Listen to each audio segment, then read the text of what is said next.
नमस्कार, मैं हूं आकांक्षा पांडे और आप देख रहे हैं IBC 24। शाम के 7 बज रहे हैं और वक्त हो गया है मध्य प्रदेश के बुलेटिन का। मध्य प्रदेश में आज क्या हुआ का, तो सिर्फ 24 मिनट में मध्य प्रदेश की हर एक खबर का पूरा अपडेट आपको मिलेगा इस बुलेटिन में। सबसे पहले बात कर लेते हैं हिंदू एकता यात्रा की, जिसके दौरान पंडित धीरेन्द्र शास्त्री पर हमला हुआ। उत्तर प्रदेश के मऊ रानीपुर में यात्रा के दौरान सुरक्षा में बड़ी चूक देखने को मिली। हालांकि धीरेन्द्र शास्त्री ने कहा है कि फूल फेंकते समय गलती से मोबाइल आ गिरा। ये रिपोर्ट देखिए।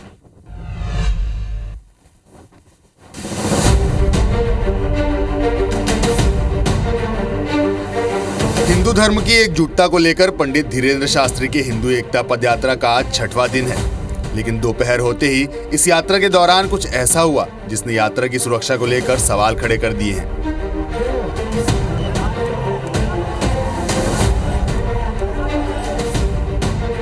सबसे पहले आपको इस घटना की क्रोनोलॉजी समझाते हैं।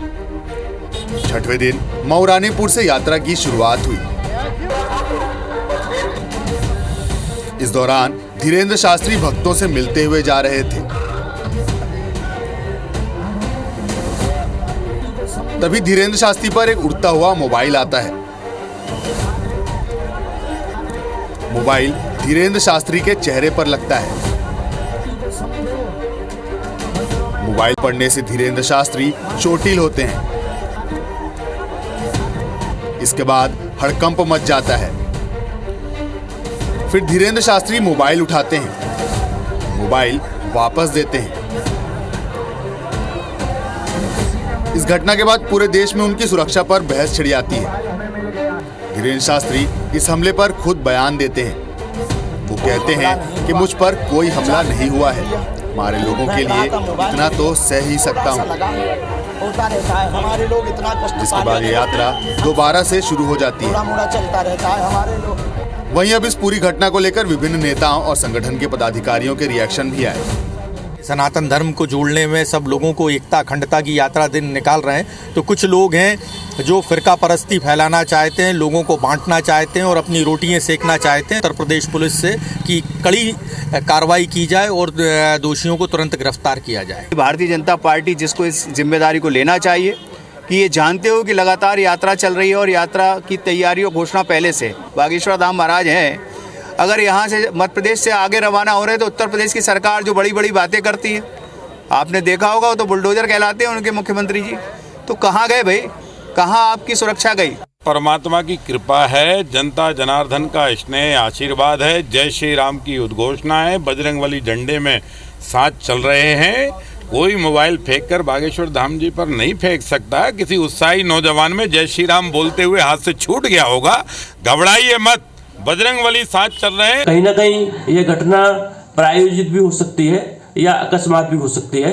बाबा जी उन सभी से डरने वाले नहीं हैं, इसलिए विश्व हिंदू परिषद उनकी सुखद यात्रा हो, उनका स्वास्थ्य ठीक हो और साथ में जिस व्यक्ति ने ये कृत्य किया है, अगर वो प्रायोजित हो तो उस पर तुरंत कार्रवाई हो। आपने सिर्फ सनातन को जोड़ने का काम किया, अच्छी बात है, मगर आप हिंदुस्तान को जोड़ने का काम करते और सनातनियों में भी कहीं ना कहीं आक्रोश है या कोई बात है या वो समझ नहीं पाए आपकी बात को। जिस तरीके से कि अब ये जो हमला हुआ है, मैं तो इसको गलत मानता हूँ, निंदनीय है। कोई भी धर्मगुरु है उसके ऊपर अगर इस तरीके का हमला हुआ है, उनके ऊपर हमला किया गया उनकी यात्रा में, संस्कृति बचाओ मंच उसका कड़ा विरोध करता है। और अगर कोई भी जरा सी भी खरोच अगर हमारे धीरेन्द्र कृष्ण शास्त्री को आती है तो संस्कृति बचाओ मंच और पूरा हिंदू समाज सड़क पे उतरने के लिए मजबूर हो जाएगा और उसकी जिम्मेदारी सिर्फ एक संप्रदाय विशेष की होगी। तो अब इस मसले पर पॉलिटिक्स भी शुरू हो गई है और कांग्रेस बीजेपी आमने सामने है। कहीं ना कहीं भारतीय जनता पार्टी जिसको इस जिम्मेदारी को लेना चाहिए कि ये जानते हो कि लगातार यात्रा चल रही है और यात्रा की तैयारियों घोषणा पहले से बागेश्वर धाम महाराज हैं। अगर यहाँ से मध्य प्रदेश से आगे रवाना हो रहे हैं तो उत्तर प्रदेश की सरकार जो बड़ी बड़ी बातें करती है, आपने देखा होगा, वो तो बुलडोजर कहलाते हैं उनके मुख्यमंत्री जी।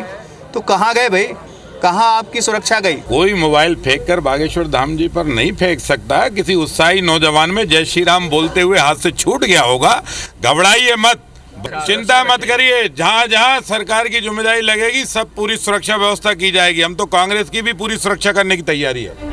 खैर, धीरेन्द्र शास्त्री ने खुद यह साफ कह दिया है कि ये कोई हमला नहीं था। हालांकि देखना ये होगा कि अब ये मामला कितना तूल पकड़ता है। Bureau report, IBC 24।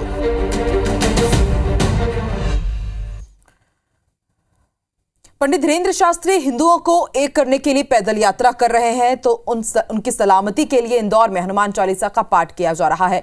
शास्त्री पर हुए हमले के बाद उनके समर्थकों ने पूजा पाठ कर प्रार्थना की। पंडित धीरेन्द्र शास्त्री एक तरफ सनातन एकता यात्रा पर निकले हैं, तो दूसरी तरफ इंदौर के हनुमान मंदिर में हनुमान चालीसा का पाठ चल रहा है।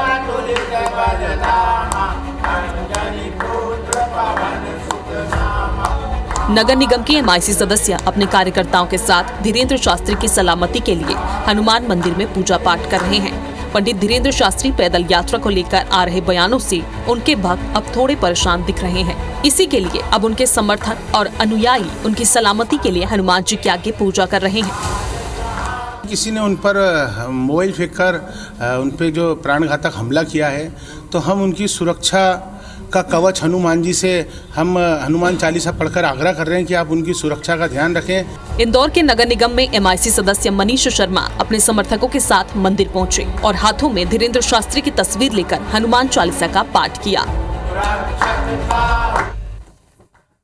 लंदन में इन्वेस्ट इन मध्य प्रदेश का आयोजन हुआ, जिसमें सीएम डॉक्टर मोहन यादव भी शामिल हुए और कार्यक्रम के दौरान सीएम ने इंडस्ट्रियल डेवलपमेंट पॉलिसी की जानकारी दी और स्पेशल इकोनॉमिक जोन की भी उन्होंने जानकारी साझा की। सीएम डॉक्टर मोहन यादव का उद्देश्य मध्य प्रदेश को अंतर्राष्ट्रीय मंच पर लाने का है।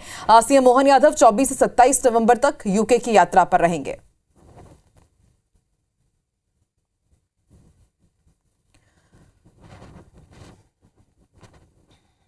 मैं ये मान के चलता हूं कि उसी भारत में जहां हम ये मान के चलते थे कि हमारे अवसर कम, इसीलिए तो हम सब लोग भारत से बाहर आकर के आप अपनी अपनी पहचान बनाने में किसी और मार्ग पे आए थे। लेकिन आज आपको अपनी इस व्यवसाय की बढ़ती अपनी रफ्तार में फिर संभावना बड़े पैमाने पर अपने देश में भी है और मध्य प्रदेश में भी मुझे इस बात की प्रसन्नता है। आप भी अवसर को देख रहे हो, समझ रहे हो और बड़े पैमाने पे इन व्यवस्थाओं में जुड़ने का एक रास्ता भी ढूंढ रहे हैं। तो लंदन में सीएम डॉक्टर मोहन यादव हैं। इन्वेस्ट इन मध्य प्रदेश कार्यक्रम में उन्होंने शिरकत की और देखिए लंदन में IBC 24 की टीम भी है, मेगा कवरेज कर रही है उनके इस विदेशी दौरे का। मधु चौरसिया संवाददाता हमारे साथ इस वक्त लंदन से लाइव जुड़ी है। मधु, बताइए, इन्वेस्ट इन मध्य प्रदेश कार्यक्रम में आज शिरकत की है सीएम डॉक्टर मोहन यादव ने, कितना खास ये कार्यक्रम रहा और सबसे बड़ा सवाल कि अब कितनी संभावनाएं बढ़ जाती है कि विदेशी इन्वेस्टर्स मध्य प्रदेश में भी निवेश करेंगे? देखिए, जहाँ तक इन्वेस्टर्स की बात की जाती है, जैसे फ्रेंड्स ऑफ MP के लोगों ने कहा है कि इससे जो हम NRIs हैं उसे एक व्यापार का जरिया ना बना के एक फ्रेंडशिप का जरिया पहले बनाते हैं और उसके बाद इन्वेस्टमेंट पे बात करेंगे। क्योंकि आज इन्वेस्टर्स मीट, आज राउंड टेबल मीटिंग, कई सारी राउंड टेबल मीटिंग हुई उनकी और कई सारे इवेंट्स में वो गए जिसमें कि व्यापार को बढ़ावा देने को लेकर उनका रास्ता बिल्कुल क्लियर था और उन्होंने 2025 के लिए उद्योगपतियों को आमंत्रित किया है इंडिया में इन्वेस्टर्स के लिए। सो ये बहुत अच्छी चर्चा रही और यहाँ पर भी जो यहाँ पर NRIs रह रहे हैं काफी लंबे समय से, वो भी इसे बहुत पॉजिटिव तौर पे देख रहे हैं। ठीक है मधु, आपसे ये भी समझना चाहेंगे कि अमूमन हम देखते हैं कि जब बाहर से कोई निवेश आता है तो उसे मध्य प्रदेश में इन्वेस्ट करने में काफी दिक्कत होती है क्योंकि सिंगल विंडो पॉलिसी नहीं होती है। लेकिन अब मध्य प्रदेश में सिंगल विंडो पॉलिसी हो गई है, नई औद्योगिक नीति आई है, तो क्या इसका भी असर अब इन्वेस्टर्स पर होगा? जी बिल्कुल, इसका ये बहुत ही अच्छी खबर है। ऐसे में और भी जो इन्वेस्ट करना चाहते हैं वो खुलकर सामने आए हैं, जिनके पास ऑप्शंस हैं, वो उनके लिए बहुत रास्ता आसान हो गया है। तो ऐसे में मुझे लगता है कि इस दिशा में और भी लोग कदम आगे लेकर आएंगे।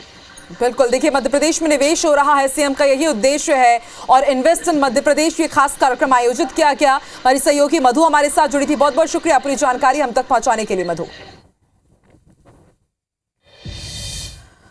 तो IBC 24 पर आप रोजाना हमारा ये आप खास कार्यक्रम देख रहे हैं कि किस तरह से सीएम डॉक्टर मोहन यादव विदेश के दौरे पर हैं और कोशिश रही कि ज्यादा से ज्यादा इन्वेस्टर्स को मध्य प्रदेश की तरफ आकर्षित किया जा सके। आगे बढ़ते हैं, मध्य प्रदेश में बीजेपी ने मंगलवार को प्रदेश भर में संविधान दिवस मनाया। इस दौरान बीजेपी कार्यकर्ताओं और नेताओं ने जगह जगह पदयात्रा निकाली। भोपाल के रविंद्र भवन में राज्य स्तरीय कार्यक्रम आयोजित किया गया और कार्यक्रम में राज्यपाल मंगू भाई पटेल, डिप्टी CM जगदीश देवड़ा, मंत्री कृष्णा गौर, मुख्य सचिव अनुराग अनुराग जैन, विधायक भगवान दास सबनानी, रामेश्वर शर्मा समेत कई अधिकारी कर्मचारी शामिल हुए। वहीं खेल मंत्री विश्वास सारंग के नेतृत्व में भोपाल में शौर्य स्मारक से पदयात्रा निकाली गई, जिसमें कई पदाधिकारी, खिलाड़ी और स्कूली छात्रों ने हिस्सा लिया। और इसके अलावा बीजेपी प्रदेश कार्यालय में भी संविधान दिवस कार्यक्रम आयोजित किया गया। कार्यक्रम में बीजेपी विधायक रामेश्वर शर्मा शामिल हुए और कार्यक्रम को संबोधित किया। अपने संबोधन में उन्होंने कांग्रेस पर जमकर हमला बोला।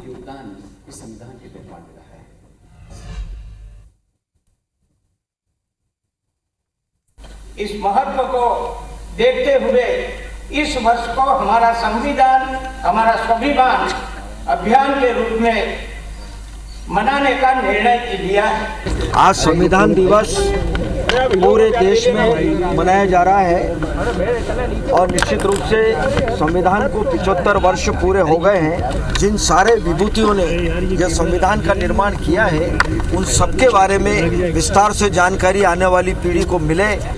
आज भारत का संविधान दिवस है और भारत के संविधान के प्रति जो भारत सरकार ने अपना कर्तव्य और दायित्व व्यक्त किया है, मैं उसके प्रति हृदय से उनका धन्यवाद देता हूं। हम बाबा साहब अम्बेडकर साहब को और उनकी पूरी टीम को हृदय से बारंबार नमन करते हैं, उनको याद करते हैं। मुरैना में ना घर में पटाखे बनने बंद हो रहे हैं और ना ही ब्लास्ट। एक के बाद एक कई मामले सामने आ चुके हैं, लेकिन प्रशासन नकेल कसने में हर बार नाकाम साबित हो रहा है। आखिर कब तक ये लापरवाही होगी और लोगों की जान जाती रहेगी?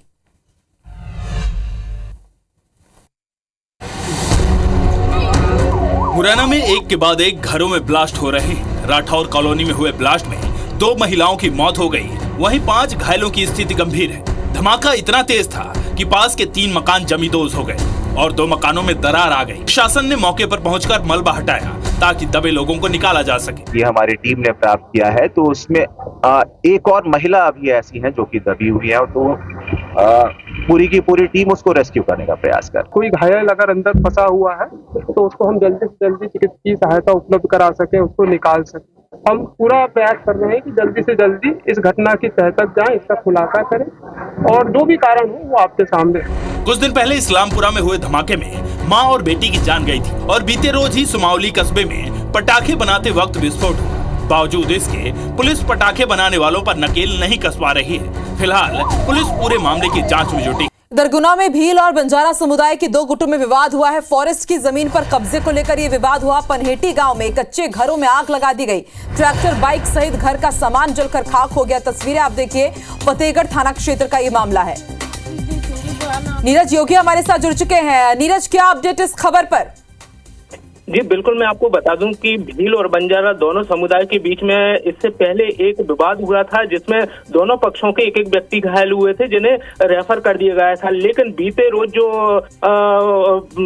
गल सिंह भील नाम के व्यक्ति की मौत हो गई थी इंदौर में इलाज के दौरान। इसके बाद भील समुदाय के लोगों ने बंजारा समुदाय के जो 12 घर हैं उनमें आगजनी की और कई जरूरी जो सामान है वो इसमें जलकर खाक हो गए हैं। हालांकि अब मौके पर प्रशासन पहुंचा है और यहाँ पर नुकसान का आकलन लगाया जा रहा है, लेकिन यहाँ पर संघर्ष की जो तस्वीरें हैं वो आप साफ तौर से देख सकते हैं किस तरह ये पूरा मामला सामने आया है। जी ठीक है, शुक्रिया पूरी जानकारी के लिए नीरज।